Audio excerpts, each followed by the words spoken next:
െത്തിയത്.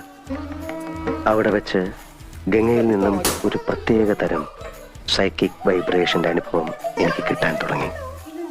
വേദനയോടെ ഞാൻ മനസ്സിലാക്കി, ഞാൻ അന്വേഷിച്ച് നടക്കുന്ന മാടമ്പിള്ളിയിലെ യഥാർത്ഥ മനോരോഗി എന്റെ അടുത്ത് നിൽക്കുന്ന ഗംഗയാണെന്ന്. ഗംഗയിൽ എന്തുകൊണ്ട്, എവിടെ വെച്ച്, എങ്ങനെ ഈ രോഗം ഉടലെടുത്തു?